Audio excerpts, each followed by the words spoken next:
চাননি, চেয়েছেন পরকাল। কি হবে আমার দুনিয়াতে এই মর্যাদা, এই প্রতিপত্তি, এই ক্ষমতা কি হবে আমার? যদি পরকালে সফল হতে পারি সেটা হচ্ছে আমার সফলতা। আমার দুনিয়াতে সফলতা দরকার নেই। সাহাবীরা এই চেতনা নিয়ে, এই স্পিরিট নিয়ে মানুষ হয়েছেন, এই আদর্শ নিয়ে বুকে লালন করে তারা জীবন যাপন করেছেন। সম্মানিত উপস্থিতি, দেখুন আল্লাহ রাসূল সাল্লাল্লাহু আলাইহি ওয়াসাল্লামের কাছে একজন মেহমান এসেছে। তখন তিনি মদিনার রাষ্ট্রপতি, প্রধানমন্ত্রী।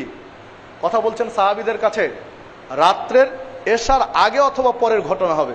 হাদিসের ভাষ্য অনুযায়ী একজন মেহমান এসেছে দূর থেকে, এসে তাকে খাবারের ব্যবস্থা দরকার, খেতে দেওয়ার প্রয়োজন।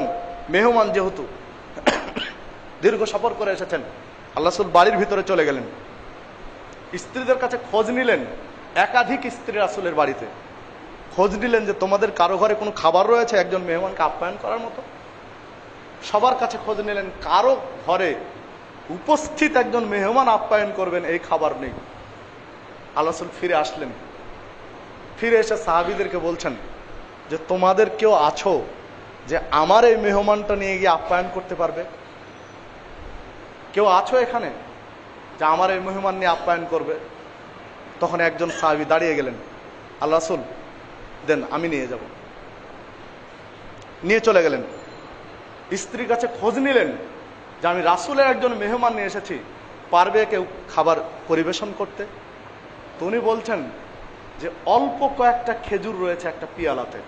স্ত্রী বলছেন তোমার সন্তানরা, মানে একাধিক সন্তান, তোমার সন্তানগুলো কাঁদছে, ক্ষুধার যন্ত্রণায় কাতরাচ্ছে, কিন্তু আমি খাবারগুলো দেইনি, কারণ মাত্র কয়েকটি খেজুর, তাদেরকে দিলে তো শেষ একবারেই।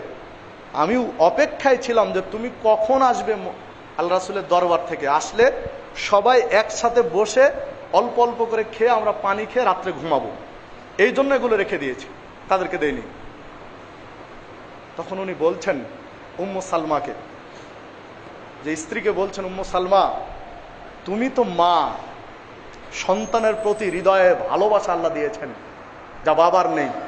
তুমি তোমার সন্তানদেরকে বুকের সাথে জড়িয়ে ধরে তোমার মাতৃত্বের ভালোবাসা মহব্বত দিয়ে ঘুম দিয়ে দাও, না খাইয়ে। সন্তানরা খায়, অন্যদিন খাবে, আজকে মেহমানকে খাওয়াতে হবে। তোমার হৃদয়ের ভালোবাসা ঢেলে দিয়ে, আদর যত্ন করে, আদরে খাবারের কথা ভুলিয়ে দিয়ে তাদেরকে ঘুম দিয়ে দাও। ঘুম দিয়ে দিলেন। মা পারেন সন্তানকে অনেক সময় ভালোবাসা দিয়ে ক্ষুধার্ত সন্তানকে ঘুমিয়ে দিলেন। দিয়ে বলছেন এখন কি করতে হবে? এখন কি করতে হবে? এখন ওই খাবারগুলো দাও মেহমানকে। মেহমানকে যখন দিয়েছেন, মেহমান বলছেন না, মেজবান ছাড়া তো আমি খাবো না, আপনি বসেন আমার সাথে। আর উনি ভাবছেন যে খাবার তো অল্প, যদি আমিও এতে ভাগ বসাই, আমিও খেতে যাই, তো মেহমান তো ক্ষুধার্ত থাকবে, তার তৃপ্তি হবে না। রাসূলের কাছ থেকে মেহমান নিয়ে এসেছি আর অতৃপ্ত হয়ে ঘুমাবে, এটা হতে পারে না। কিন্তু মেহমান নাছোড়, তাকে ছাড়া খাবেন না। তখন স্ত্রীকে বললেন ঠিক আছে, মেহমান তো ছাড়বে না, একসাথে খেতে বসলাম, যে কোনো কৌশলে বাতিটা তুমি নিভিয়ে দিবে খাবার সময়, এই দায়িত্ব তোমার। দূর থেকে ফু দিয়ে হোক বা যেভাবে হোক বাতিটা নিভিয়ে দিবে। এবার একসাথে খেতে বসলেন, বাতিটা অটোমেটিক নিভিয়ে গেল, স্ত্রী নিভিয়ে দিয়েছেন। এবার মেহমান খাচ্ছেন আর মেজবান শুধু পাতিলে হাত নাড়ছেন আর মুখ নাড়ছেন চকচক করে, মানে খাবারের ভান করছেন। উনি খাচ্ছেন না, খেতে গেলে কমে যাবে। খাবারের ভান করে মুখ নাড়ছেন আর পাতিলে হাত নাড়ছেন, মেহমানকে বুঝাচ্ছেন যে দেখো আমিও খাবার নিয়ে খাচ্ছি। তৃপ্তি সহকারে মেহমান খেলেন, ঘুমিয়ে গেলেন। আল্লাহ রাসূল সাল্লাল্লাহু আলাইহি ওয়াসাল্লাম ফজরের সালাত আদায় করেছেন। মেহমান মেজবান উভয়ে সালাত আদায় করে আল্লাহ রাসূলকে সালাম দিচ্ছেন। মেজবান, যিনি মেহমান নিয়ে এসেছিলেন, সালাম দেওয়ার সাথে সাথে আল্লাহ রাসূল হাসতে লাগলেন, মুচকি হাসি দিয়ে বলছেন যে আজকে তুমি কি করেছো রাত্রিতে?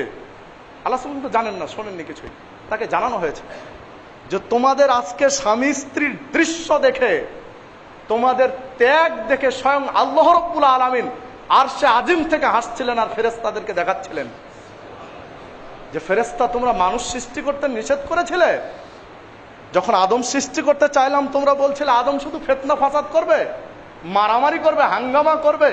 দেখো আদম সন্তানকে, দেখো বনু আদমের দৃশ্য, যে রাসূলের মেহমানকে কোন ত্যাগ স্বীকার করে নিজের উপরে প্রাধান্য দিয়েছে। এই দৃশ্য দেখো আজকে তোমরা। আমি আল্লাহ ঘোষণা করে দিলাম এদেরকে, এরা জান্নাতে যাবে। আল্লাহ রাসূল সংবাদ দিলেন যে তুমি জান্নাতি, আল্লাহ ঘোষণা দিয়েছেন। তোমার এই দৃশ্য দেখে আল্লাহ স্বয়ং হাসছিলেন। দেখুন এই আদর্শ মুসলমানদের, কিন্তু এই আদর্শ আমাদের মাঝে কি আছে? আমরা কতটুকু এই আদর্শ ধারণ করতে পেরেছি? আদর্শ আমাদের কাছ থেকে নেবে অমুসলিমরা, কিন্তু আমরা কেন তাদের আদর্শের কাছে ভিখারির মতো ভিক্ষে চেয়ে নিতে হবে? কেন নিতে হবে? কারণ ইসলাম পূর্ণাঙ্গ জীবন ব্যবস্থা। জাহেলি যুগের তৎকালীন সমাজের তারা নিজেকে মনে করত সভ্য, তারা নিজেকে মনে করত যে আমরা সর্বশ্রেষ্ঠ, কিন্তু শান্তি ছিল কি সমাজে? হারবুল ফুজ্জারের কাহিনী পড়তে গেলে তো দেখা যায় সামান্য ছাগলে প্রতিবেশীর গমের ক্ষেত খেয়েছে, ক্ষেত খেয়ে নেওয়ার কারণে যুদ্ধ শুরু হয়েছে। বছরের পর বছর ধরে যুদ্ধ চলছে। স্রেফ ছাগলের গম কতটুকু খেয়েছে? কয় কেজি গমের ক্ষেত খেয়েছে। এই যুগে এসে মুহাম্মদ সাল্লাল্লাহু আলাইহি ওয়াসাল্লাম মাত্র 23 বছরে এমন শিক্ষা দিলেন, মাত্র 23 বছরের ব্যবধানে এমন আদর্শের কথা প্রচার করলেন, হাতে কলমে বাস্তবে রূপ দিলেন, যে সেই জাহেলি যুগটা 23 বছর পরে হয়ে গেল স্বর্ণযুগ, মডেল হয়ে গেল সারা পৃথিবীর জন্য। এর নাম তো ইসলাম। তো এই মডেল তো আপনার আমার জন্য মুহাম্মদ সাল্লাল্লাহু আলাইহি ওয়াসাল্লাম। কিন্তু আমরা কোথায় গিয়ে দাঁড়িয়েছি? কারণ আমাদের কাছে আদর্শ নেই, আমরা আদর্শকে বিক্রি করে দিয়েছি। এজন্য দেখুন আজকে আপনার আমার মাঝে শান্তি নেই, আপনার আমার মাঝে সৌহার্দ্য নেই, সম্প্রীতি নেই, পরস্পরের প্রতি ভালোবাসা নেই, পরস্পরের প্রতি বিশ্বাস নেই, আস্থা নেই।